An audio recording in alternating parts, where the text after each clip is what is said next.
What is happening? I'm exhausted. I just finished moving like 2 tons of pellets in my garage so I can get this Jeep up in there and out of the weather, out of this garage. So I've got a spot made for it. I was down here working on it a couple minutes ago before I started moving all the pellets. And I managed to zip tie some of the wires out of the way and got the transfer case skid plate on. So next up is the front drive shaft, and then the transmission skid. And then, then I think the time might have come to back the thing up to the garage. So if we come over here to my parts table, which is less and less parts every time I come over here, I've got a drive shaft and some wiper blades, which we're not going to put the wiper blades on quite yet because, well, we have a new windshield to put in anyways. And a tray of bolts, but we don't really need to worry about that. So yeah, let's get this dirty thing in there. And then, I don't know, we'll go from there. Ooh, this showed up today too. I'm going to recap all this in my other video. I was excited about this. This is winch rope, rated from Vevor, of course, because we love Vevor. Rated in 32,000 pounds. Wanted to make sure I was reading that right. I was pretty sure that's what I ordered. So, gonna use this on the car trailer, but then also try to make a winch extension out of it for the Jeep. We got, what did I get, 100 feet? I think it was 100 feet. 92 feet. 92 feet of 32,000 pound winch rope. So that should make a pretty freaking decent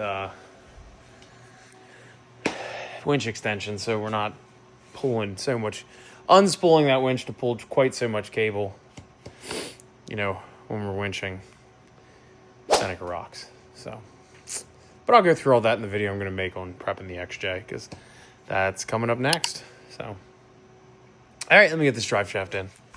All right, it's back down on the ground. Let's go over our checklist. I think we're ready to drive it up to the house. All right, so steering, not worried about that alignment. Back and charge AC, no. Over the underside, zip tie the harness, yes. Front drive shaft install, yes.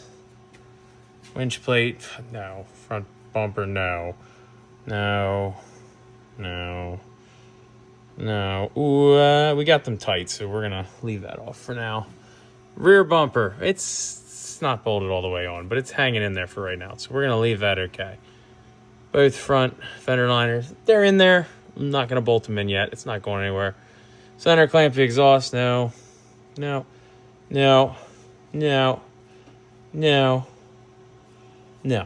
I think we're good. What we'll do is note that stuff down. So we're gonna bring the XJ in. So let's get my jacket on and pull this thing up to the shop here. See how she drives. Hopefully she makes it up the hill. This isn't a huge disappointment. I forgot to film the ending for this one the other night, but I did get the Jeep up here. I only drove it, backed it up and pulled it forward a little bit. Everything, for the most part, seemed to be fine. I don't know if it's the locker in the front or if I did something wrong with it, but the front axle pops like crazy. Not like the ratcheting you get with an Aussie locker, like a pop, like an axle's broken. But the axles don't appear to be broken. So I don't think there's anything going on with that. I just think it's a crappy, I'm going to put a $45 Chinese lunchbox locker in. So ordered a torsion differential for the front. Didn't like them as much. They don't lock as good, but we're gonna give it a shot. But for now, that's gonna put a a pause on this thing, and we're gonna start working on the XJ.